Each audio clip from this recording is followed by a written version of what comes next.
to Pittsburgh and gone right through Columbus and Dayton and Indianapolis back up to Chicago. And that made us very sad because there was going to be a inter-Ohio train system connected to that high train system through Athens and Toledo and Cleveland and Cincinnati and Jesus Christ, we're not magic train systems. No, we're not. Yeah. We're live right now. All right. But they want to hear about Ruben Bressler, the train baron. I control these rails, you see? All right. I've got a tiny cup of scotch in one hand and a little cigar in the other. Thank you. All right. Hello, everybody, and welcome to another edition of Magic Mics, proudly sponsored by our Patreon supporters and CoolStuffInc.com, where you can find cool stuff in stock every day, and our co-sponsor, CardHoarder.com, offering the best inventory prices and delivery of cards for Magic Online. I am Evan Irwin, and we get started each week by saying hello to my two co-hosts, Aaron Campbell. All aboard. That's right. Welcome to the hype train. Ruben Bressler. Choo-choo! We did it! He's our conductor. Oh, man. He's a little conductory, and it's fine. All right. So I've turned myself down. Yeah, you got it. All right. All right. So I hope that's better, and now I'm concerned. Now I'm very concerned that Ruben Caboosler. I'll be doing some adjustments. Is this better? Okay, this is better. That's fantastic. All right, so move it up just a hair. Your gain is too high. Your gain's too high. I mean, I do that, but right. Something wrong with that game. Yeah. Wait, gain. Oops. Don't hate the player. Hate the game. All right, so I adjusted. What is wrong with us? Yeah. So I won't be quite as. We're punchy this week. All right, cool. Okay. That said, we get started each week with our trumpet blast. You can get one if you support us at our highest level on Patreon. We don't have one this week, but we may next week. Brought to you by trains, bringing you from city to city upon rails. God almighty. It's the hottest technology of the 1870s. But we do have a giveaway. I know. We do have a giveaway. And that giveaway tonight is a free Dominaria bundle. One of those comes with packs and a bunch of other cool stuff and a box that you can keep. And I can put a link in YouTube and it never works. And Ruben will have to fix it. That's fine. Because we're all Dominaria right now. Also trains. Also hashtag trains. See, for those people who are listening to the podcast, we had quite the train intro. All about Ohio politics and the train systems and stuff like that. I'm wearing my Product of Columbus shirt this week. In honor of GP Columbus, which I think Aaron and I are both going to end up going to. So if you want to meet us out in public at the first Dominaria Limited event after the release of Dominaria, I'm pretty sure that's Columbus. Am I mistaken? I think so. Because Hartford is this weekend, and I don't think there's a GP next weekend because it's pre-release weekend. Yeah. Right. So yeah, I think it's Columbus. Very nice. So come out and meet us, and we'll sign your trains. We will sign your cabooses. Right. Wow.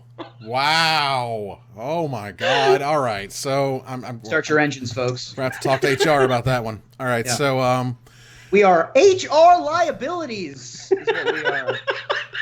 Our first pick is a thing that has never happened before in Magic. Never ever. Yes. And it's crazy that we've gone 25 years of competitive play to varying levels, particularly at the beginning, where no one went undefeated at a Grand Prix. 100%. Every single round. Didn't take any buys. Didn't go the easy route. No, just all. Well, no. He started he had 2 buys. Oh, I'm sorry. He didn't take any draws. My bad. Correct. That's what I'm saying. He didn't draw in the top 8. He just kept going. So we have 18-0. And correct me, is this correct? Ganyan, is that right? Yan. Yes. Ganyan. Ganyan. So Ganyan, amazing, was playing the burn deck. Yep. It was a standard. It was a standard GP, and I think it was like 1,500 people in this GP. Yeah, just about. Yeah, something like that. So a significant amount of people playing a whole lot of standard, which has gotten a lot better, by the way. Standard is actually really, really Standard's sweet. Fantastic, yeah. He had a really great attitude, too. I caught some of the last couple of rounds and just really good energy, very positive. He was obviously having fun, which made him really fun to watch. You know, you would think when you hear that somebody's doing that well that they're going to be very stone-faced or very serious, very Shota about the whole thing. But no, he was cracking jokes, and that made it very entertaining and very easy to root for him.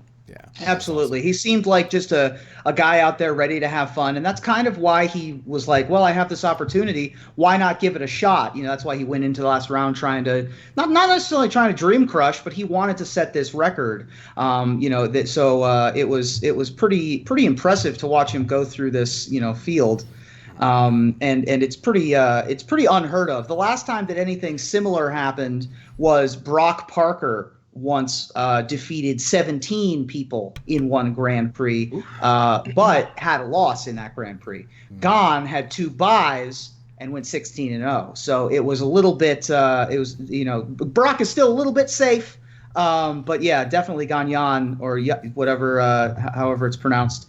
Definitely a very impressive performance with Mono Red, near and dear to my heart. Very good build of it for the weekend as well, specifically geared for the mirror match and for the God Pharaoh's gift decks with the Fanatical Firebrands on the low end to be able to take care of opposing 1 toughness creatures like Bomat Couriers, and then Rekindling Phoenix on the high end instead of your more traditional Chandras in the main deck. 4 casting cost creatures that don't have haste don't typically make the cut in mono red decks, but sometimes Rekindling Phoenix with its ability to just keep coming back was just what you needed to do. Oh, those Fanatical Firebrands also very good at handling the backside, the second half of the Phoenix to get rid of the Elemental. Very impressive all weekend. Just a ton of fun to watch. I want to talk about that gift deck for a second, because that deck had a really big weekend. So Blue-Red God Pharaoh's Gift is the new hotness, 3 copies in the top 8. That Firebrand you mentioned, Ruben, apparently pairs really well with this Blue Pirate, that whenever it attacks, you make a creature a 0/1. With no abilities, so it's very efficient at dealing with things like the gods, or if you have any other fatties that you're having a really hard time with, that's a really efficient 2-for-1. And that deck is really, really scary. I started facing it the other day in Standard Leagues, and it feels like it came out of nowhere. Like, I had no idea that version was even a thing, but apparently some folks had been brewing it and working on it for a while, and it just really came roaring out of the gate, the gate of the afterlife, if you will. And it's a very, very good deck. It's been floating around for a little bit. It fell off of the radar when the blue-white decks with a more controlling element started taking over. But Blue-Red was actually, I think, more popular at the Pro Tour. It just so happened that it was, easily targeted in the immediate aftermath of that metagame, fell off. Then Red, White, Blue decks started popping up, and then the gate half sort of left the deck entirely and just went into complete refurbished God Pharaoh's Gift style reanimation kind of strategies. But that left the door open for other strategies like these green-red monsters decks to come back in. The energy decks, these decks that are just trying to play good, solid creatures on turns 2 and 3 and 4, and then the red-blue version could just combo out over the top of all of that nonsense, and definitely had a breakout this weekend. Speaking of green, since I've been playing a little bit more Standard, why is Carnage Tyrant a card? Yeah. I died the other day with a handful of Essence Scatter, Cast Out, and I was just like, why can't be countered and Trample and Hexproof? Why? Why? Because of that little scenario. Because that right there. This was a good idea. It's just people one who of don't them. like those cards. That's Look, right. man, 6 mana. Once you get to that point, it's like, all right, you've answered my things. This is why every format needs a control finisher and some sort of control punisher. And this is the answer for this particular set. You've still got stuff like Settle the Wreckage. You've still got Wraths. You've still got outs. It's just you need specific outs. You need to use your removal more carefully to be able to deal with the Tyrant. Oh, man. So did the video go out on YouTube real quickly? We've gotten reports here that we may not be live on YouTube any longer. That's weird. It shows me that I'm connected, but just in case. We're connected. Okay. We're doing it. We're running it. We're back, good. YouTube. All right. So welcome back, all of my YouTube viewers, and so congratulations to Ganyan. Absolutely amazing performance. Standard is super cool. Got the crazy blue-red deck. Also Combat Celebrant. Just to note, Combat Celebrant. The combo of, so you reanimate the Combat Celebrant, get an extra attack step, it stays exerted, you bring back a Vizier of Many Faces, copy the Combat Celebrant, attack with it, untap the first one, and then you combo people out, do the cool thing that your deck can do, and that's how that deck wins. It's pretty delightful when it goes off. Unless you're playing Authority of the consoles. True. If you're playing Authority of the consoles, I got bad news for you, son. Yeah. Wow. All right. So that was our first pick. Moving on here to Gather the Townsfolk. I mean, first up is clearly we are going to be filming a set review next week, a complete set review. It's going to be awesome. We are currently in the stages of getting artwork. We're not going to have artwork done in time, but for future shows we can and we will. But we're going to be flying into Orlando early next week. It's going to be awesome. There'll be no top 10 next week because we'll be there filming stuff. But our first ever complete set review. I get my hair done on Sunday, so I'll make sure it looks glamorous, luxuriant for the event. Luxuriant is good. I'm going to take a trip down to the Orlando Zoo and Aquarium where they should be able to hose me down and make me presentable for the show. We'll see. I hear they have a train there. Plenty of trains. That's we'll see what they can do. Ruben. Yeah. Put you in the tater patch now. All right, so what also comes along with the week before the pre-release, which Ruben and I know, of course, very well, which is the pre-release. Well, I mean, cool. I'm sure you'll be invited someday, Aaron. That's cool. I have to practice for the VSL, my second time. So yeah. All right. Sips Diet Coke, moves on with life. All right. The pre-release, we'll bring it up here on the screen. They're super cool graphic. This is going to start at 11 a.m. Pacific on April 13th, streaming live at twitch.tv/loadingreadyrun. We were there for the Rivals of Ixalan one, and it was absolutely a ton of fun. Featuring Kelly Diggs, April King, also known as Cube April, Nathan Holt from Enter the Battlefield, and Pro Jared, who was content I've watched for a very long time. He makes a lot of content on video games and whatnot. And he's been getting into Magic, and that's been really awesome. Yeah. Apparently his brother is a big Magic player, and they put him in contact here. Jared Nebenbauer has been doing tons of stuff. Obviously, you know him from he's partnered with JonTron and a bunch of those guys over the years. I know him primarily from the Dungeons and Dragons side of things. He's a member of the Waffle Crew. Who does stuff with Chris Perkins on the official D&D channel. And so he does a ton of stuff all over the place. He's been on Dice Camera Action is the name of the show, in case you were wondering. But he also does a ton of reviews. He's well known for his 1 minute stuff. He was on Nickelodeon a couple times, I think. Like, he's a big deal. So it's good. It's good to get some of those, real, crunchy video game guys and come in for the Magic stuff. Absolutely, and you've seen some of that over the past week or 2 weeks with MTG Arena. MTG Arena just so happens to be streamed by Day 9. Oh, that's weird, and they got like 50 packs or something. Oh, who'd have thunk? That's strange. To let them kind of play around and see how it works. And MTG Arena right now is not being streamed that much. And I want to tell you why. It's because right now we only have a single game experience.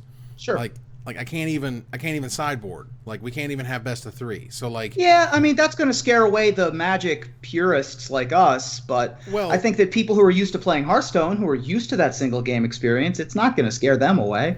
Well, right now for the closed beta, you're into the point where you know Magic, you're playing Magic, you love Magic, and it's hard to keep going in I got a bad matchup, I'm screwed, there's no way I can beat this deck, and there's nothing in my sideboard that can save me. So they're talking about drafting and adding drafting, and that's cool. Can I get 3 games, please? Can I just get 3 games? That's all I'm asking for is 3 games. Yeah, I mean, I think that it speaks to. So you were mentioning that a lot of the streamers are back to Magic Online, the traditional Magic streamers, because their audience is used to 3-game Magic and the traditional card experience. But the higher viewer count streamers who are seeing a bump in numbers from streaming Arena as opposed to Magic Online are sticking with the new program because it's more in line with what they've seen from other online card games. For me personally, am I streaming this month on this channel by myself? Yes. On my new computer? What day am I scheduled for? I think it's a week from, I think it's Sunday or something. I know, I was the last Sunday, one of the month. The 15th. If I'm on the 15th, I'm probably streaming Arena. Mm-hmm. That's probably what I'm doing. Yeah, so, if you all want to come by and watch that, I mean, that's what I'm going to do. personally. Now, I don't know if we'll see a drop in viewership on our numbers for that, because we aren't competing with the Numots and the Kriparians and the people who are like the big names in Magic who are seeing a bump in numbers, like actually getting 1.5x normal viewers as a result of using this new, better looking, albeit less like traditional F&M Magic program. I don't know that they're necessarily getting a bump, though. I think the thing I've noticed is that the people who are still streaming it already have large followings. Like, the people that are consistently streaming it are the people with check marks and 20,000 followers who I've never heard of before. So I don't think it's so much that they're getting more followers. I think it's that they're already coming with these large audiences who are just happening to watch them play Magic. I have yet to really see anybody small who's come up through the ranks through Arena, no pun intended. I'm not seeing these small streamers that suddenly became big because they streamed Arena. I'm just seeing nothing but big streamers that I've never heard of before suddenly streaming Arena. And again, that's partially a result of it still being in the beta. Like, we got to wait a little while until we start seeing Arena All-Stars. Ninja wasn't Ninja overnight when Fortnite first showed up. It took him a little bit. And second of all, I think that once Arena is sort of, for lack of a better term, boring, like once Arena gets to the point where it's like, this is typically what we watch, I think that it will be the norm. I talked to a couple of folks this weekend, specifically Kenji, Numata Numi, who said that he sees a bump in numbers. I believe I'm remembering this correctly. He sees more viewers when he streams Arena than when he streams Magic Online. Obviously, he's outside of the norm. He's way above normal viewership. But for him, if that's something he's seeing, then I don't see why that wouldn't lead the trend going forward. Okay. Yeah, that's just my opinion. At this point, essentially these are sponsored streams. The irony for Brian Kibler must have been overwhelming. Oh, for sure. I mean, it must have been so delicious when Wizards is like, hey, can we pay you to stream MTG? And you'll notice he always has that hashtag in the title of his stream saying sponsored. And it's like, oh, girl. Because Kibler left Magic essentially because there wasn't enough money in it. And, Hearthstone, giant pile of money. And so he went over there to make all his money. And then Wizards was like, hey, hashtag that Hearthstone money? Yeah. Don't look a gift Kibler in the mouth. That's what we've learned. Wow. All right. So that said, pre-release is coming. That's going to be awesome. We're going to talk about a few cards this week. Obviously, we want to save a lot for the complete set review, but there's a few I wanted to touch on. The first being this crazy card that showed up on Gathering Magic called Settle the Score. Now, Settle the Score does something that is incredibly unique. It is 2 black, 2 generic mana for an uncommon sorcery that says exile target creature. Then, it doesn't say then, but whatever. Put 2 loyalty counters on a planeswalker you control. That is significant. That is the closest thing to essentially sort of like a time walk for your planeswalker, if that makes sense. Yeah. Because, and I noted this on Twitter, there are 4 planeswalkers that I feel are very concerning with this card. The first being Liliana of the Veil. Second is Chandra Torch of Defiance. The third is Nahiri the Harbinger. And the fourth is Vraska Relic Seeker. Because all 4 of those can be played and then +1 or plus whatever, they're pluses. And then next turn, Settle the Score, ultimate them. All 4 of them. That's really powerful stuff. To play Vraska, get a guy to block so nothing happens to her. Settle the Score, which you can even settle the score on your own guy because it's just a target creature because you need a target. And then their life total is 1. And that's incredibly powerful stuff. So, and Nahiri's going to go find some stuff. And Vraska, also Samut the Tested is also +1, immediately ultimate once you play Settle the Score. So that to me is exciting, dangerous, yet exciting. I'm hoping that nothing's breaking. I'm hoping this is just a really cool interaction that's really exciting when you get it and when it happens. But I don't know how good is gaining 2 loyalty counters versus having to pay 4 mana for a removal spell. Yeah, it's we've seen a couple of Impale variants. Like, this is obviously on the same power level in constructed as Ravenous Chupacabra. Chupacabra doesn't require any additional setup of having an additional Planeswalker in play, and obviously in limited and uncommon, pumping a Planeswalker isn't going to be that relevant. But certainly for standard and older formats, particularly with the 3 mana Planeswalkers, this helps all of the I believe this helps every single 3-mana planeswalker reach ultimate range immediately. No. It does not? I thought Liliana, Jace, maybe Jace doesn't. Dominaria Rod, I mean, like, we're talking about that new Nissa. Sure. And there's other planeswalkers where it's true. It helps a lot of them get there immediately. Liliana of the Veil in particular is particularly scary to me. That jumps immediately to fact or fiction all your permanents. 4 mana is a lot, though, especially for older formats. Or removal spell, 4-mana sorcery is very, very... That is a cost, absolutely. Yeah. The fact that it's exile helps as opposed to kill, gets rid of the Rekindling Phoenix in Standard, gets rid of all the stuff that have second lives. But yeah, that put 2 loyalty counters on a planeswalker you control. That is a scary ability that we haven't really seen, I don't think, ever. It's a shame that we really don't see any planeswalkers that I can recall in the control decks of Standard right now, because this is something that, in control decks past, we were so used to seeing like Flip Jace, we were used to seeing Gideon even. Like, this is something I think a control deck would love. It's just a shame that, we're not really running any of them now. Well, we've got Karn coming up, so we can play Karn in our mono black control deck. There's a lot of mono black tools. There's a lot of mono black tools in this set. Sure, absolutely. Josu Vest. Oh my god. Yeah, absolutely. Josu Vest, make 20 power, or just have a 4/5 for 4 mana. The thing about Karn though is that you don't really need to pump him up. He doesn't really have an ultimate per se. He doesn't have an ultimate at all, so that's not. Yeah. So ultimately, the idea is that we've never seen this before. Whenever we see something we've never seen before that could be very overpowered, it's always concerning, I guess is the right way to put it. Sure. Well, next up, a story bit that I learned about, which was Blackblade Reforged. This is harkening back to Dakon Blackblade. Dakon Blackblade also got the creature itself back in Legends, also got +1/+1 for each land you control. It now equip legendary creature cheaper than the regular equip. That's also brand new. The card is very powerful. It's a 2 generic mana, rare legendary artifact equipment in Dominaria. Equip creature gets +1/+1 for each land you control. Equip legendary creature for 3 generic mana. Equip any other creature for 7 generic mana. So this thing is a monster crazy limited bomb, which is fantastic. But for me, it's the story. If you don't know, if you don't know how to make swords, that's okay if you do. But if you're making a sword, you're taking it out on the anvil and you're hammering on it and stuff, and you're kind of melting it, and then you got to squelch it. You got to put it in water. You got to you got to put it into a cold liquid, or you got to put it into a liquid that's colder, obviously, than the sword. So Dakon was like, well, this blade needs to be forged in blood. So like he put a few of his own drops of blood on the thing. That's not enough. And then he was like, hey son, come here, and then put it through his son and killed his son with a sword. That's how he squelched it. And then he kept squelching it with other people. He killed a whole bunch of people, squelching the sword as he forged it. It is an evil sword. Yeah. It was then gone when it went off to kill the 6th Elder Dragon that we've never even seen. Yep. And this is where it killed an Elder Dragon once. Now Gideon's going to have the thing.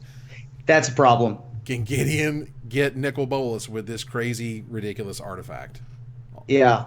Evil weapons and sentient weapons, although we don't know if this is a sentient weapon, we just know that it has pure evil associated with it, sort of like the One Ring in Lord of the Rings. It's not really talking so much as just sort of nudging in a direction. But yeah, I mean, I have a ton of experience with evil and sentient weapons with my Dungeons and Dragons background, and there's a ton of fictional swords from video games and real life past. Of course, there's the famous Muramasa swords of Japan that are supposedly these cursed swords that are evil and kill their owners, basically.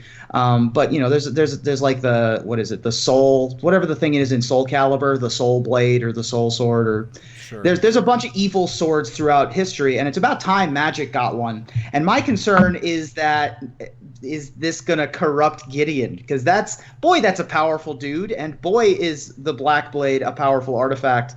And Gideon's real good at hitting stuff, not so good at fighting on a mental basis, fighting against the Blackblade's curse, seeing if he can fend that off. So maybe we'll get a white-black Gideon, get a little bit. Maybe it'll make Gideon interesting. There you go. Wow, he's just kind of like a musclehead. And I also note, thanks to Badger Watkins on the YouTube chat, I am not a sword scientist. It was a quench. You have to quench. Even though and Slain Blackguard came back with, to be fair, the kid did squelch. Which is just horrible. Okay, fantastic, guys. We got there. Now, to be fair, you could make a sword out of the iron that is made out of human blood. And people have done the math on that before. It's about 359 people's worth of blood to make a full iron sword. In case you wanted a real evil sword for your D&D campaign. Oh, good, thanks. Wow. You're welcome for that. All right, so that's fun. Well, look, there are certain creatures in Magic that you hearken back to when you're playing in a tournament. No one wants to pillar-filled ox. No one wants that. Nope.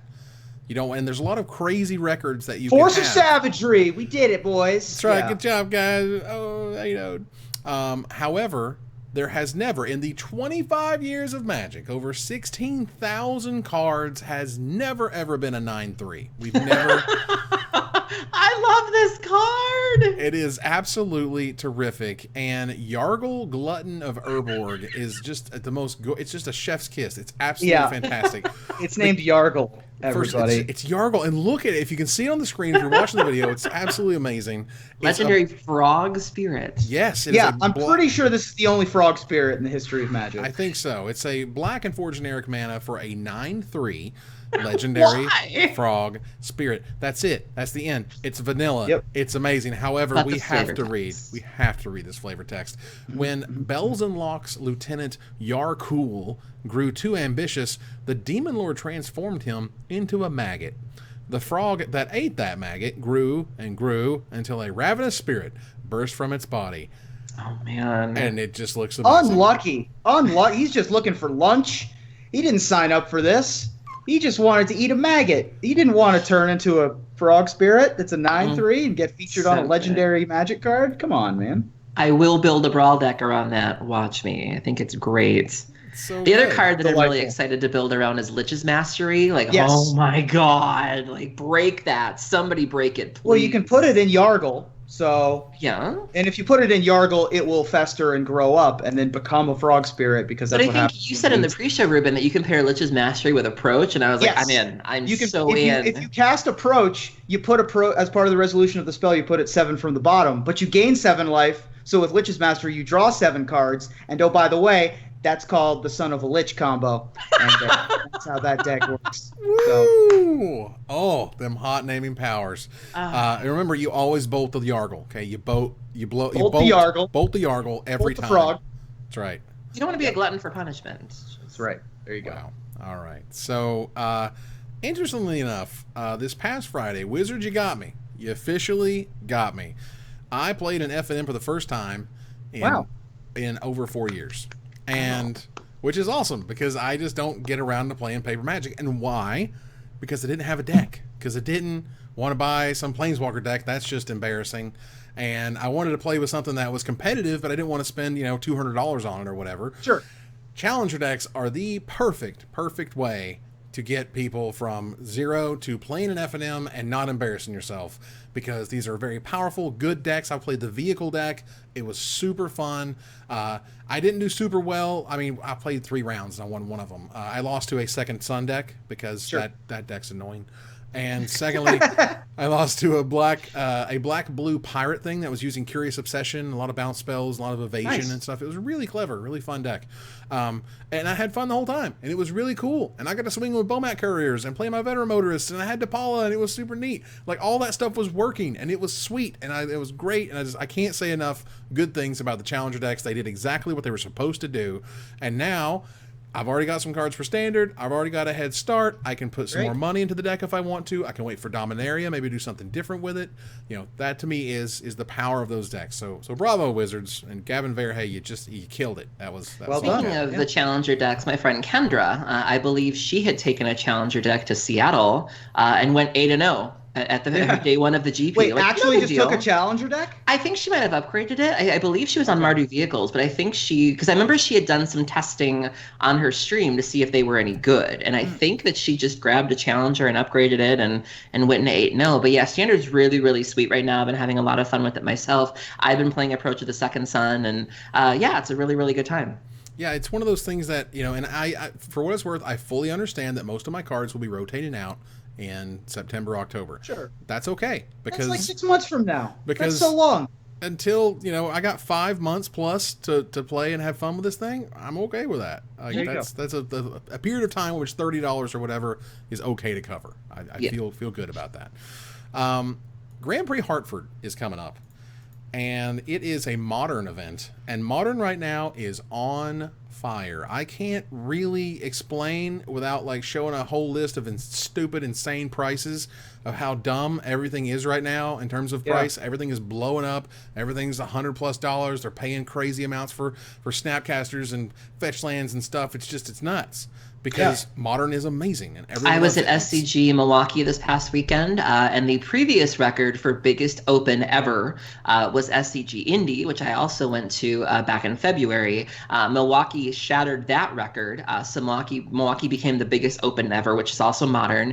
Indianapolis was open. Hartford is modern at 1800, and I think Hartford did start out being modern. I think it was standard, and they moved it to a modern GP, and there was a little bit of the complaining of, oh man, and now it's sold out. And so modern is just ridiculous right now. Modern is guaranteed to fill seats, and God bless it. I mean, Cavern of Souls is about $100. That one's Colonnades, 60, Celestial 70? Colonnades are absurd. Even cards that were recently printed, but I guess for some reason people didn't open enough collective brutalities. They're about $25 a piece right now.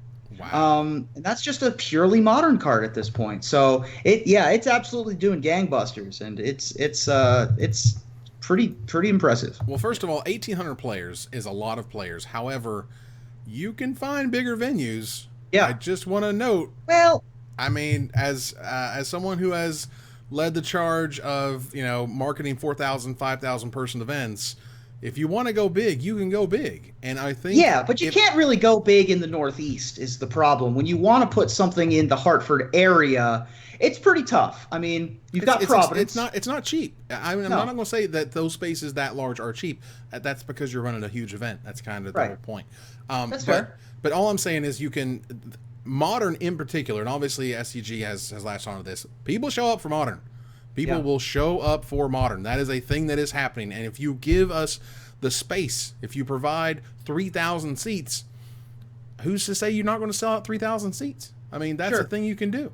This in particular, though, I think they really wanted to put something in the Connecticut, Rhode Island, Massachusetts, tri-state area. They don't get a lot of modern. I was at SCG Worcester back in, I think it was early March or February, which was a Legacy Open. And I know the second day, my friends and I all didn't do very well. And I was prepared to play the Legacy Classic because I don't get to play a lot of Legacy where I live. And I was surprised that a lot of my local friends were really excited to play the Modern Classic. And I was like, what's that about? And they were like, we don't have any modern here. And I was like, okay. So it's very much a grass is greener kind of moment where I get all the modern in the world. And so I was looking forward to playing Legacy, and they were stoked to play modern. So I don't think they get a lot of modern up there. So I think it's great for them.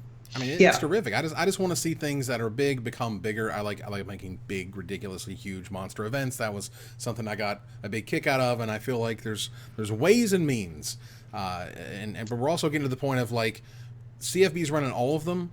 And there's all of these weird, tiny things happening. Is there even an event schedule up yet for GP Hartford? Wasn't that not there the other day? I don't recall. Okay, could have sworn. Yeah, because I was thinking of hopping an Amtrak. And hey, now I have some good news. They just released the playmats for GP Vegas, which is 2 months away. So I see you, CFB. You're trying, and I applaud that. So. There you go. So let's try to get ahead of these things. Y'all who are going to Hartford, be sure to go out of your way to go to the Mark Twain house, see the desk where he wrote all of his famous works. I'm a huge English nerd. I love Hartford, Connecticut. I've been there. Every time I go to Hartford, I go to that place because I love it. So this past weekend, at Grand Prix Seattle, which was a huge event, there was a special rule that Wizards came out with and said, for the Legacy Grand Prix, if you are choosing to play with the card Kess Dissident Mage, we will have checklist cards available for you at the Blue Main event stage, which I'm pretty sure are basic lands with the word Kess on them and a judge sign or something. So here's the backstory to that. The only copies that exist of Kess Dissident Mage are Commander 2017 generals, meaning that they are all foil. Every Kess Dissident Mage in the world is a foil.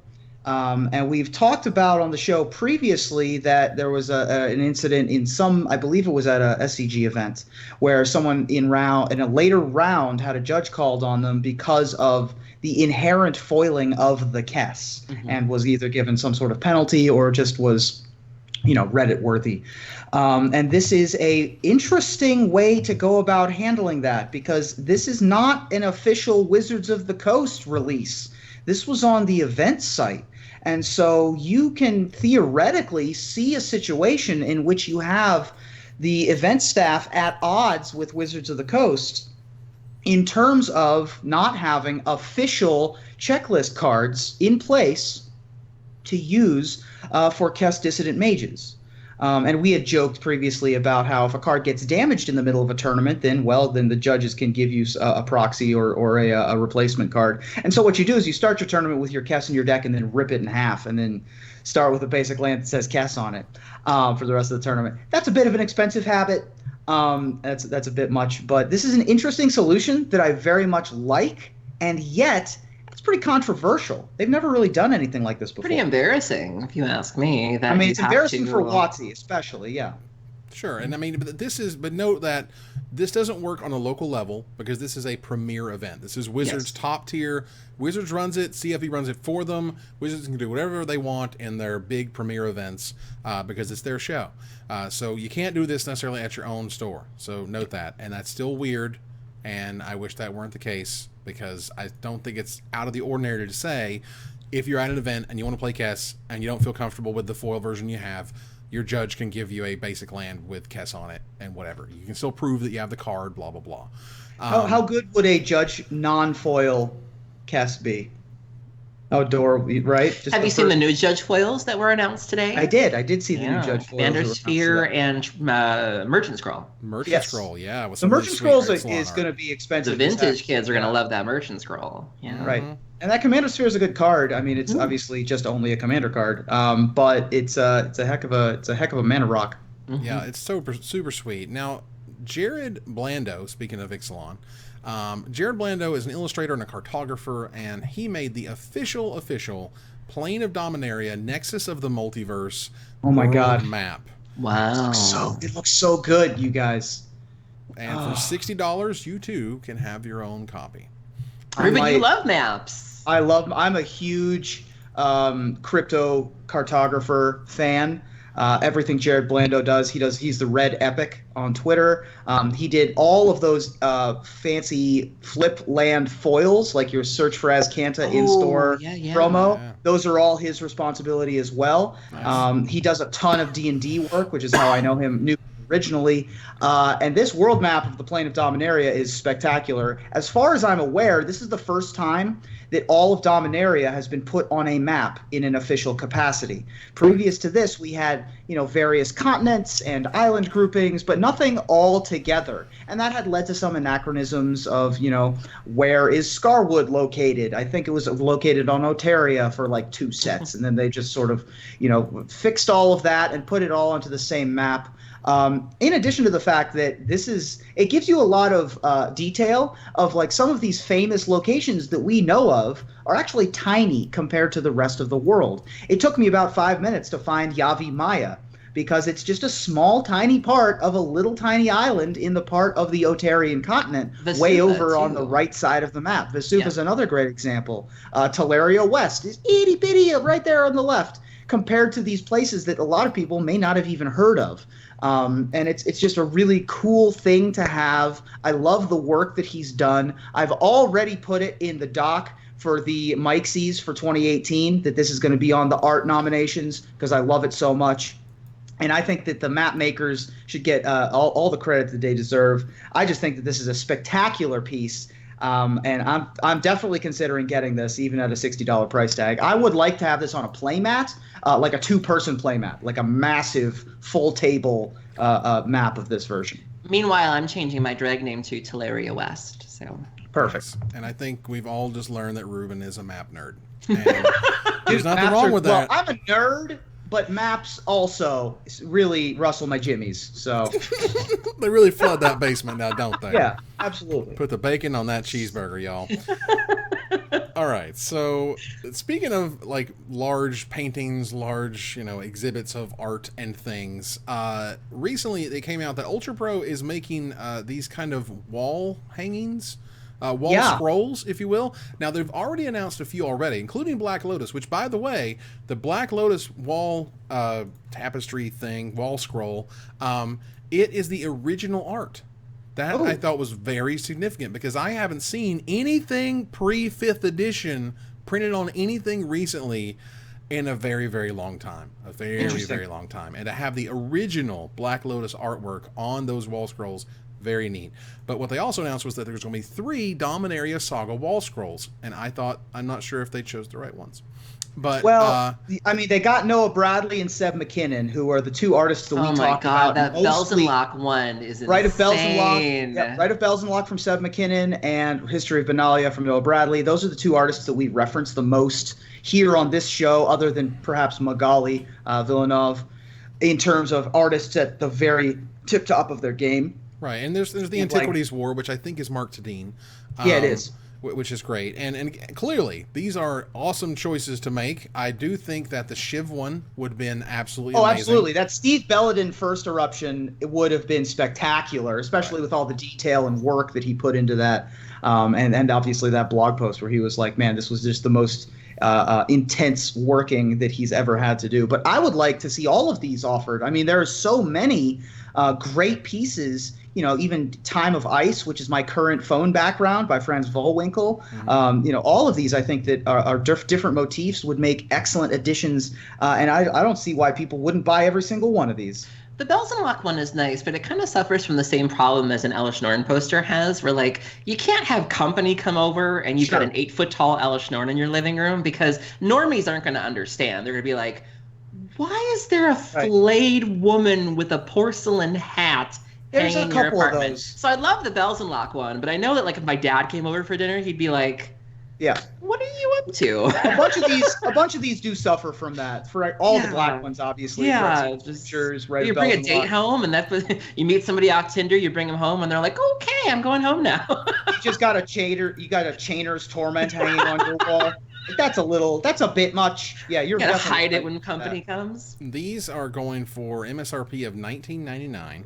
Wow, that's it? Yeah, and the previous ones were Baneslayer Angel, Black Lotus, and Lotus Cobra, as well as Jace the Mind Sculptor, and those are going for $25. So interesting that these are actually cheaper.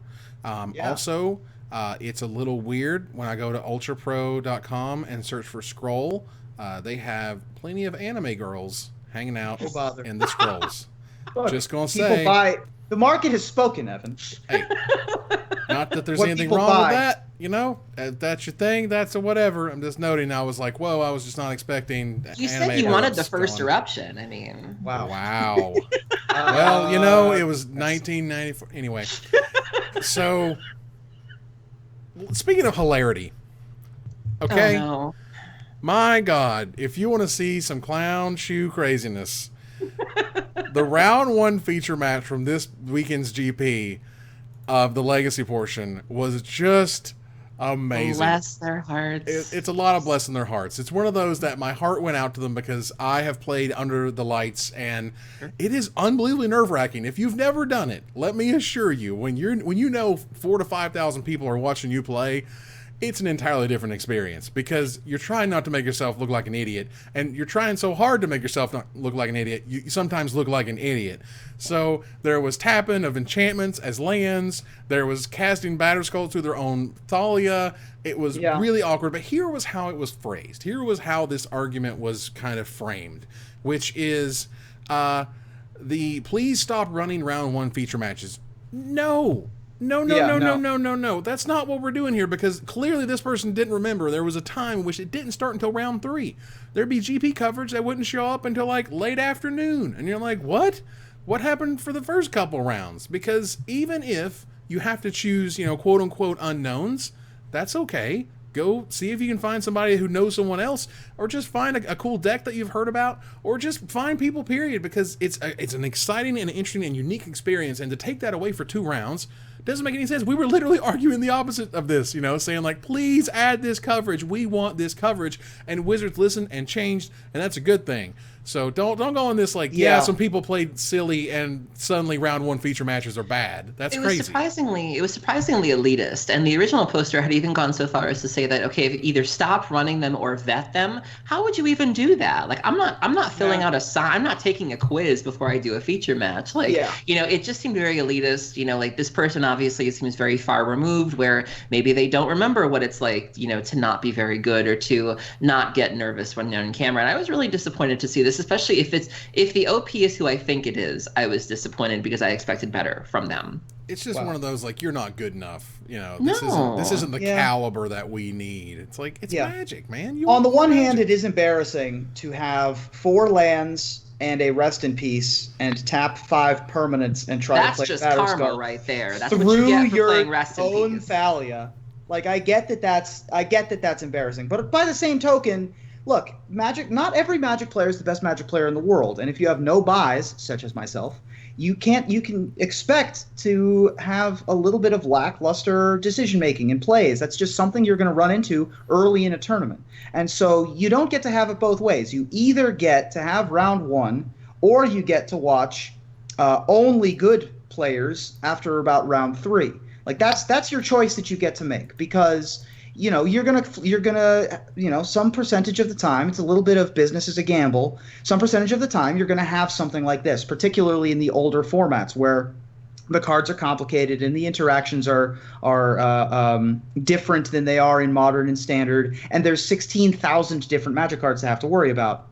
Not everybody is the best Magic player in the world, and I'm okay with that. It's okay to have those people on camera. It's okay to feature people who wouldn't otherwise be featured. And so I just don't get it. I don't get the argument. If you don't want to watch it, feel free to just turn it off or mute it or go somewhere else. If you want to keep the numbers up, go to Twitch, mute it, and go make your breakfast while the first round or 2 are on, and then show up in round 3 or 4 when the people who you deem appropriate to be on camera are going to start, coming in from after their buys. But for me personally, I just want to watch Magic, whether it's perfectly played or not. And so I don't think that the answer is, vet the players. That's a lot of work, and also not going to make anything better. Let me just add, as somebody who plays Eternal formats like Legacy and Vintage and who wants to get more people to play them, this is also very discouraging to see, because we want more people. Legacy we don't get very many Legacy events, and we get even fewer Vintage events. And, it's bad enough that the cards are so expensive that alone tends to keep people away. We don't need to add another obstacle to getting into these formats. I remember when I first started playing Vintage, I was really lucky in that, I was streaming my first, few months of Vintage, and I was really surprised and pleased to see so many Vintage veterans come in my stream and encourage me, saying, we just want you to love Vintage, and it's fine if you're making mistakes, it's fine if you don't know when a tap is are, and that made me want to keep playing Vintage. And so I feel sad to see this, because there might be people who are thinking of getting into Legacy, and now they're going to go, well, I'm too nervous to go to a Legacy event because they're all going to think I'm stupid. And it's like, no, we just want you to play Legacy, honestly, we really don't care. And that's an angle I think wasn't explored nearly enough, is that this also keeps people away from formats where we really desperately need players. Yeah. So moving on here, Rodrigo, help me. Rodrigo Tagores has been banned from Magic for 18 months. There was an incident at what was it, GP Lyon? I'm a Lyon, Evan. I am a Southern man. All right? Lion. Holy crap. Hey now. Parlez-vous, Francis. That's right. Yeah. Des Moines is the capital of Iowa. Leon, at GP Leon, he was disqualified for library manipulation. And I know, I just didn't know this name. I wasn't sure who this person was. Yeah, he's a Vintage. He's been in the Vintage Super League a couple of seasons. He's famous for Legacy Storm. I actually got to meet him last year in Vegas, and I have the funniest story about that. So I was playing in Vintage side events, and he happened to be there. He's from Spain. He happened to be there with a contingent of very good Spanish Vintage players, and they had accidentally, I think they squeezed in like an old school Magic event right after our Vintage side, and so they cut to top 8. 8, and then we had to decide if we wanted to split the top 8 or if we wanted to race off to the new event. And so we're all kind of congregating, and the Spaniards were in their corner figuring out what they wanted to do. And when the judge comes over, he's like, what do you guys want to do? And Tagoras steps forward and goes, they're playing. And Tagoras wasn't even in the top 8. And I was like, she doesn't even go here. Like, what are you doing? And so, but I appreciated Tagoras kind of taking a stand and making sure that his friends got the best deal and saying, no, we're not splitting. This is not in their best interest. I'm going to come forward and make sure that they're taken care of. And he's just a brilliant player. And I've had the pleasure of working with him during VSL. And, I speak for many of my VSL castmates when I say we're very sad to see that this happened, because he's a great guy. He's a great player, and I think he can come back from this if he wants to. Yeah. Well, in the ultimate irony, the point of that story was I didn't know who he was exactly, so I Googled his name. And you know how Google sometimes will put that one video and then like links to various websites? Well, his one video, I kid you not, was a how to cheat video. Oh, Tagoras. He created a how to cheat. He created multiple series of videos about how to cheat at card games / Magic. What are you doing? What are you doing? Please. Yeah, I mean, it's pretty absurd. You're killing me. You're just killing me. I can't. So I'm actually interested as to the 18 months number, because 18 months is what they gave Fabrizio Antieri for confirmed multiple instances of cheating, if I'm not mistaken. And this, I don't think, was that. I mean, I'm not sure if there has been. Now, we don't know much because nothing has really been released except for the name on the suspended DCI membership's website that was updated on the 4th. Right. But it's a little hinky to me that seems like a long suspension for a first-time offender. I mean, the history suggests to me that it's been 6 months, then 18 months, then longer. Right. If you go back over the history of people who've been banned or restricted multiple times. But yeah, definitely not a good look when you're a known card mechanic who's released card tricks videos, and then this happens. And he's clearly been a respected member of the vintage community and done some good work on the VSL. But I mean, the other flip side of that is people like a lot of the folks in person who are known cheaters as well. That's the thing about cheaters, is that they'll pat you on the shoulder with one hand while they take your wallet with the other. It's good to be a charismatic figure when your goal is to hoodwink. And so that's part of the misdirection, I think. And so hopefully when he comes back, this will be the last we ever hear of it. From what I understand of him as a person, this is not this was a little bit of a surprise even for people who knew him well. And so hopefully when he comes back, this will never be brought up except for in his personal history as a blemish on his record. Now, and Last of Us clips in YouTube makes a point that, yes, how to cheat videos can be informative so you can know what to look out for. Absolutely. But there's a different way that you kind of present that. The second part was, for me, it was just the irony. It was that's the video that comes up when I Google this guy's name is how to cheat for real. Like, right. It's ridiculous. All right. Yeah. So move on here to Desperate Ravens. And Sean McLaren, who has been writing for Star City Games for a very long time, is no longer writing for Star City Games. They let him go. Yeah, the champ is here. The champ is no longer here. That's right. And my God, it seems like it's a little rough for Sean. So we wanted to send some love and support his way, because he recently lost his girlfriend of over 7 years, as he writes here, as well as his grandmother. So that's and then his partnership with SCG after 4 years. Well, so let me just say, Sean has been working on his fitness. If you go look at his Instagram, he's lost a ton of weight. His selfie game has drastically improved, and so you go, Sean. Like this will be his how Sean got his groove back moment. When you have everything to lose, you come back stronger, and I'm looking forward to it. Yeah. Now, the other thing about Sean that we were talking about during the pre-show especially is that Sean is the epitome of the lone wolf. He doesn't team. He doesn't work with anybody else except for his brother. He locks himself up in a cabin up in Alberta or whatever, Stephen King style, until he's done. He comes out of the building with the format solved and just brings that to whatever tournament he's in. That hasn't worked out as well as it had when he had that run of tournaments where he won and got a second place over the course of maybe 9 months. About 4 years ago when he first started picking up all the popularity. But yeah, I mean, he's a uber smart dude who has not had a string of luck nearly like that over the last year or so. So, SCG decided to part ways with him. And when you are a lone wolf like that, as opposed to a member of a stable or a team, it's easier to have those strikes and gutters, ups and downs. You're a lot more variable in how good your record is going to be. And when that happens, it makes it easier for companies like Star City Games to let you go, especially when your entire bona fides are based on you being a Pro Tour champion, Pro Tour top eighter. So, but beyond all that, this is not the last we've ever seen of Sean McLaren. No, successful streamer. Absolutely. Successful streamer, very charismatic dude who's working on his fitness, as you said, and just a very smart guy who can win any tournament that he enters, including Pro Tours, just kind of out of nowhere. So, best of luck to him going forward. Absolutely. And the opposite of all that is Jeff Hoagland's in an owl suit. Yo, and I'm going to put that on the screen. Smartest business decision that Jeff Hoagland, friend of the show and also enemy of the show, has ever done. Hoots. So, Hootsgland, Hooglehoots, decided to allow his stream to select his deck for him for Milwaukee.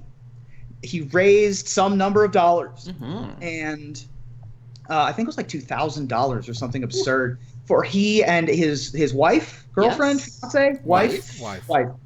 They bought these adorable owl onesies, and he played Owling Mine, which is what's the deck? It's Ebony Owl Netsuke. Is the card.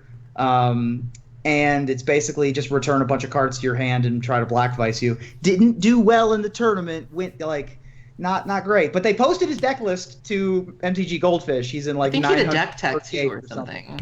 Oh, you have to. He's wearing the suit, for God's sake. Absolutely. I applaud him for being able to do this. It's not very. It can be a difficult thing for people to be able to laugh at themselves or to be able to put themselves in a situation where that's that you're not necessarily in control of, or that you're sort of opening yourself up to that sort of thing. And, I applaud him for doing that. And I've actually enjoyed watching a number of his streams. I feel like he's really kind of hit his stride, like as a streamer, where I know for a while he was focusing more on the paper scene, but I really feel like he's a good streamer. I enjoy his streams. I feel like he brings up a lot of decks that, we like Jeff because he's sort of a rogue deck builder. He plays sort of the fringe decks. And so being able to see him do that on a regular basis is very refreshing when a lot of streamers tend to only play what's good. You can find him playing Zombie Loan, or you'll find him playing Ad Nauseam.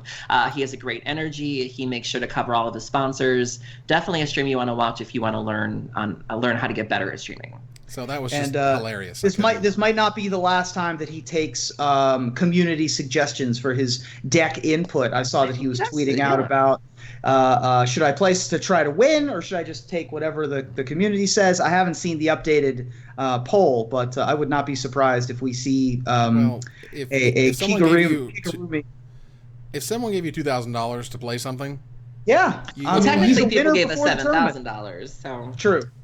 They don't pay us to play Magic, but I think that they might pay us to wear owl onesies, and so we'll see future Kigurumis from Jeff Hoagland in the future, I'm sure. We'll move on here to Warlord Rada. Now Warlord Rada came out, and that girl, she's a full-blooded THICC thick girl, and she ain't playing around. She's ready to kill some people, and it's awesome. Rick House. And there was an amazing thread by Psycho Cat, Mr. Ben Fuchs. Fuchs. Is there a way to say that? He said, I want to take a moment to say a few things about Grand Warlord Rada. He's seen some calling her lumbering and portly and manlike and less attractive, and that's ridiculous. Because he essentially goes over the fact that she is swole, if you will. She is built. She has muscles. She's a friggin' warlord. She's half Keldon. Keldon are not tiny people. They are, very pumped, rocked up guys. Keldon warlord. Go back and take a look at those images, And when you saw the Rada for the first time, that was her in her youth. That was her as a teenager. She was like 16 or whatever. She's a woman. Yeah, and she's, she's and you can still see hints. You can still see hints of the Popeye arms even when she's like 16, 17 in that first or 20. I don't know how old she is in Heir to Keld there. Right. But yeah, you can tell that this is a young woman who has growing up to do. Right. So now I have the full screen image right now of Rada, Grand Warlord, I think, or Warlord of Keld or whatnot. Grand Warlord Rada. And, again, she is covered in blood. with her sword in someone and her foot on the dead body. Like, she's not messing around. She is 100%, muscle and determination, and she ain't gonna take a crap. And I think it was important to kind of point out that, like, hey, this is about growth and development and where she's from and representing that. And, her entire army generates mana now instead of just herself. Well, we saw this a little bit with Jaya too. I think most people remember Jaya in the black cat suit and the long curly hair and sort of looking at you, in a very smoldering fashion. And so to see her as an older woman, there were some people that were ready to kind of dismiss her and be like, well, Jaya's old, everybody can go home. And it's like, that doesn't make you still have value as a person, even if you don't necessarily have your youth or if you don't necessarily have your figure like you used to. That doesn't mean that, you're not strong or that you don't have wisdom or that you're bringing something to the table other than that. And so I've actually seen a number of hot takes like that, and so it was very refreshing to see Ben come forward with this and kind of praise Rada for this. And also my friend Kate Donnelly from Hipsters of the Coast is a dead ringer for Rada. If you thought Deadeye Quartermaster was my invitational card, go look up Kate Southey's, because she could easily be Rada, and they have the same body type, the same face. I hope to God she cosplays this. And I've seen other women who said, I know they say that you can cosplay anything no matter what your size, but I still feel like with some cards you feel almost obligated to be fit, or you feel obligated to fill that role. But I've seen a lot of curvy girls be like, I'm doing Rada, I'm cosplaying that, and I think that's fantastic. Oh, it's terrific to give that sort of option, essentially. Zarya was another one when Overwatch came out, having that, the strong pink hair. There were a lot of girls that were like, that's something I can do. Like, yes, this is great. And I think more people cosplaying is always good. Absolutely. So, how do I put this? If you, first of all, it's amazing when old school writers come back to Magic. Okay, that's a fantastic, great thing. They were amazing voices for a reason, and I was an absolutely huge fan. But Tim Ayton kind of took over for Matt Sperling for the week. Wasn't that the guy that was on Jeopardy? Oh yeah. Yes. Okay, I thought I heard the name before. He works at Wizards, as far as I know, he still does. And does not work at Wizards anymore. Oh, okay. But yeah, he is a former editor for Wizards of the Coast. Fair enough, and he's a super cool guy, smart as all get out, an amazing author. He's actually, some of his older articles were incredible. But if you were allergic to cynicism, I think you would die if you read this article. Like, you would actually just get an overdose. Ayton's Angry About It is the name of the article that was printed Stepped in for Sperling, sick of it. Yep. Yeah, where he notes, hey, I'm making an article, and then he kind of sort of goes through a list of grievances. It's very strong list of there's too much content, essentially, which is weird. There's too many people, it's not writing articles these days, it's creating content, because it used to be just about the articles, and now it's not. And the same people making the same points, and is that a good thing? Mismatched land obsession, the coverage narratives that spread, that happen, because you need narratives. A lot of this stuff is just like the things that, and a lot of it is about coverage, because a lot of it is the things that people kind of cling to when they're doing coverage, because you need something to rely on. You need certain things you can call back to, and you can talk about people playing great Magic, and you can talk about, how everything's kind of funny, you're laughing a lot. It's because you're trying to sort of keep the thing moving. And it's almost applicable to the round one thing we talked about earlier. To me, the sign of an amazing commentator is not when everything's going right and there's huge plays and it's super cool, like this is smashing and that's a great play and this is great. No, when the clown car is in front of you, can you make that interesting? Can you commentate on that and not actively embarrass that person, but just note that it's a nerve-wracking situation, and B, really communicate what's going on in the game to the viewer in a way that doesn't bore them to death. That's strong stuff. So it was weird, because it's an Ayton article, and it's Tim Ayton's writing. That's fantastic. And then on the other hand, it's like, man, Tim, that's so cynical. The cynicism. Yeah. Oh, let's not forget that he also made a joke about Portuguese speakers, which caused Luke. Don't piss them off. Do not do that. They will come for you, and I'm here for that. But Lucas Esperberto left a comment and said it was a very sad article, and I applaud him for that. Like, it was more cynical than I think he intended, and I actually agreed with him about the content part, which we might get into. I agree with him that there are times where it feels like I think I don't think it's as simple as saying there's too much content. Like, I think the problem is that the content is all the same. You know, you're not really seeing anybody bring anything new to the table. You know, you really are seeing just 8 articles in a week about Death Shadow, and no one's really, you know, putting a different spin on it. I think he's right in that regard, but sure. I don't necessarily think that leads to too many people making content. I think he had good points, but that he kind of maybe went a little far in making them, I guess is a way to put it. I think that this style of article is not for everybody. It's kind of like, I'm going to bring up something uncomfortable here.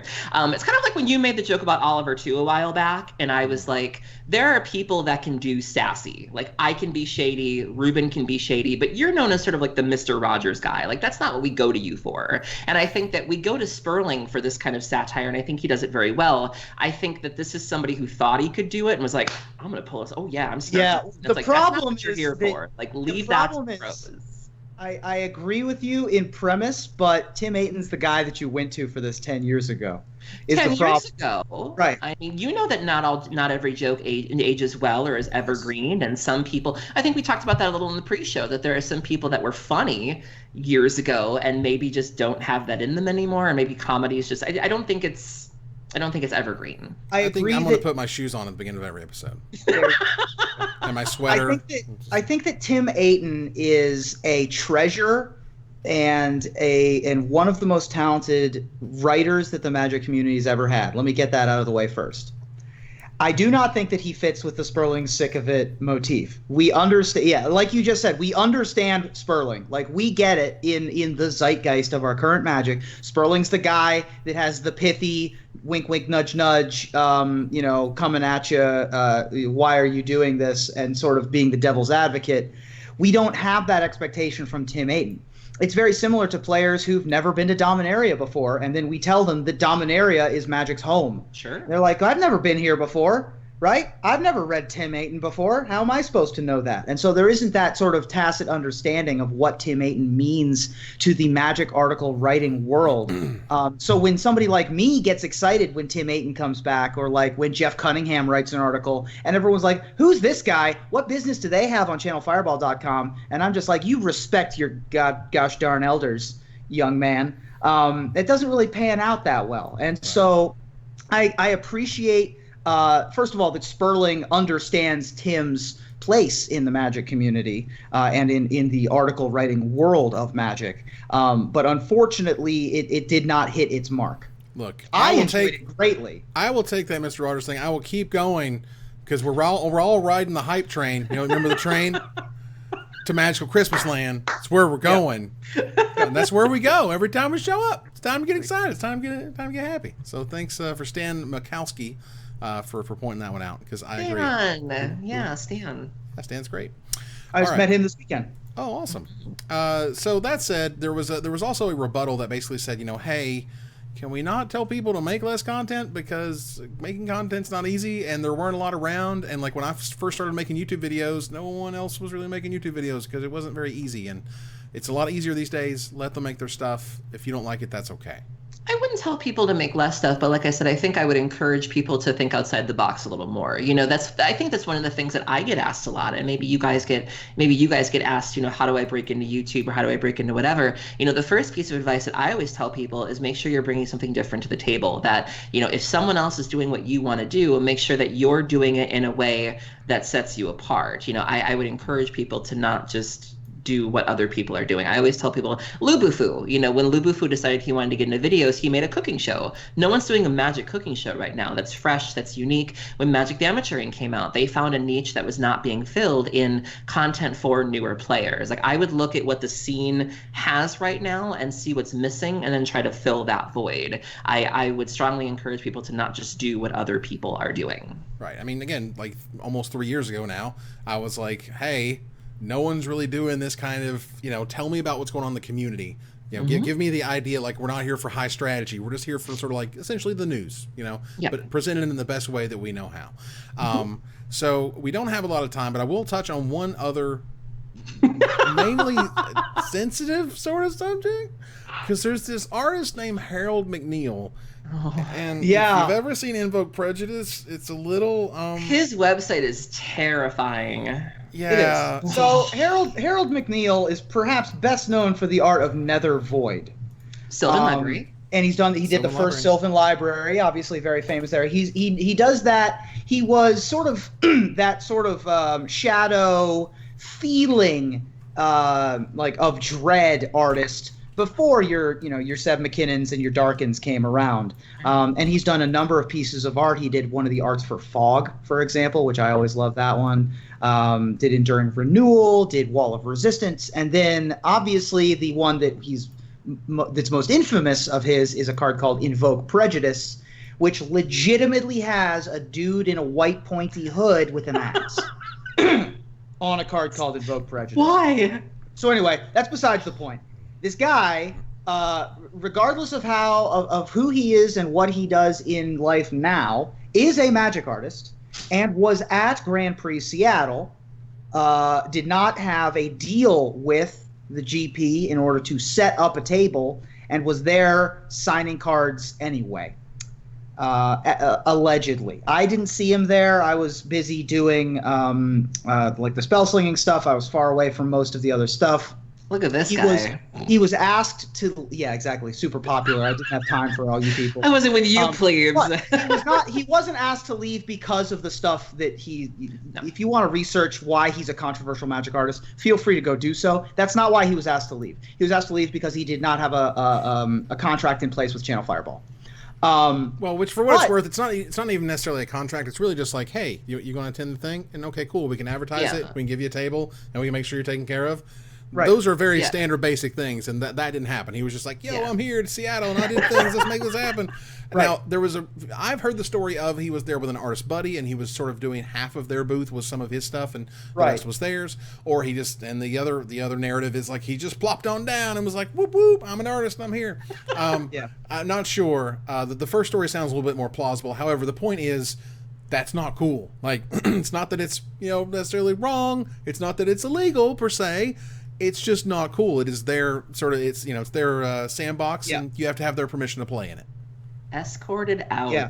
So he was escorted out from the site, from what we understand. The posts that I had read about this incident have since all been deleted. So I don't know anything about this. I think that it was mostly a non-issue.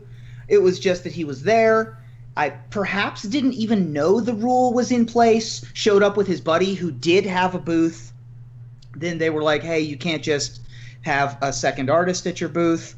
I guess I don't really know. But in any case, he was asked to leave and then did. A couple people got stuff signed ahead of time. It's apparently very difficult to get Herald at events so there's very few things. Apparently even harder to get him to leave the event. Well, there you go.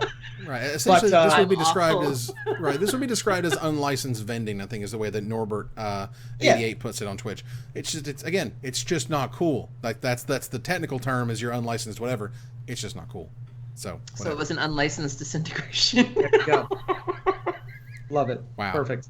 Well done. I'm done. All right, we're turning the corner to the finisher. Now, next week, the Magic Mike's crew is convening to record the complete Dominaria set review. Our shows together in front of a live studio audience at Universal Studios Florida. That last part is not true. But we all three are going to be recording them together in person live. So since the day that the Kickstarter gods foretold all those weeks ago is finally upon us, what are you looking forward to most from the show, Ruben? Well, I'm really looking forward to seeing which unplayable mythic Evan goes into catatonic hype over, seeing which cards Aaron might actually give a crap about, and which aggressive 4-drop that I will lose a pie bet over this time. Yeah, because you lost it, buddy. Straight lost. Aaron? Dreamcaller Siren. Well, I'm most excited personally for the beautiful new art, the fantastic graphic design of the new card frames, and of course I'm obviously the most excited to get tagged ad nauseum every time a card is foiled with the word graveyard anywhere in its text box. Seriously, the Rakdos girl, the final thing, I get tagged. Aaron, is this something Dredge doesn't want? Yeah. I promise you, it just... Hey, Aaron, it's got a graveyard. Hey, Aaron. Yeah. Look. Is this playable in Dredge? Please. Multani even. I had someone be like, too damn much. No. Too much. Well, for me, I'm most excited for all the historic, both keyword and otherwise, callbacks to Magic's history, the legends, the sagas, and of course, Swarm of Spores, because 3G : 3 dudes. Seriously. I'm glad that they gave you a... I was surprised that wasn't our preview card this time around, honestly. I know, right? I'm telling you, you should do like a Slimefoot thing and have your kids be like the little fungi and just... Oh my god, that would be amazing. Oh my god, family bonding right there. Wow, hashtag 5 saprolings, y'all. That's incredible. But that ends another episode of Magic Mike's. Thank you for joining us here live to discuss all things Magic. Thank you, Aaron. Thank you for having me. Thank you, Ruben. Thank you. And if y'all want to visit the Griffith Park train rides, that's the best one. If you're in LA, you can ride the tiny trains. It's delightful. Go there on Halloween. Oh, we have the giveaway. You can do the spooky trains on Halloween. Luckily, I was talking about trains so that we could do the giveaway. Good. I appreciate that, because now I'm going to go, yeah, the giveaway of a free Dominaria bundle. I did not forget that at all. Not one. I forgot it. I'm sorry. That said, Emily Mark it on the V. bingo card. Emily V. from Kent, Washington. Congratulations. Hey. You have won a free Dominaria bundle. And Emily V. Yes, Emily V. Very nice. I will be contacting you over your email address that you did provide, and I will get your address details, and we will get you your stuff. Yay! So, I forgot. I'm sorry. Okay. There's no way around it. I see you, Chad. I see you. Hashtag 5 saplings was just too much for me. Yeah. I couldn't handle it. That said, move here to our final slide. I want to thank our sponsor, CoolStuffInc.com, our co-sponsor, CardHoarder.com, my co-host, Aaron Campbell and Ruben Bressler, you guys for watching, and hope you support us at Patreon.com/MagicMikes. Visit our website at MagicMikesPodcast.com that exists thanks to our Patreon supporters, or follow, like, tweet, favorite, share, subscribe to everything social that tells people we exist. Catch us online at twitch.tv/MagicMikes, on Twitter at MagicMikesCast, on Reddit at reddit.com/r/MagicMikes, and on Facebook.com at facebook.com/MagicMikes. There we go. Yeah, talk to us privately at magicmikespodcast@gmail.com. Follow the audio-only podcast at magicmikespodcast.libsyn.com, or find us on iTunes, or join us here next week, same time, same place, for another episode of Magic Mikes. Good night, everybody. Or go to the Traveltown Railroad website, available at Griffith Park train rides. For God's sake. Go to that's in Los Angeles. You can go to the National Capital Trolley Museum in Silver Spring, Maryland, where I grew up. There's plenty of... Okay, we're done. We are so done. Good night, everybody. You're God.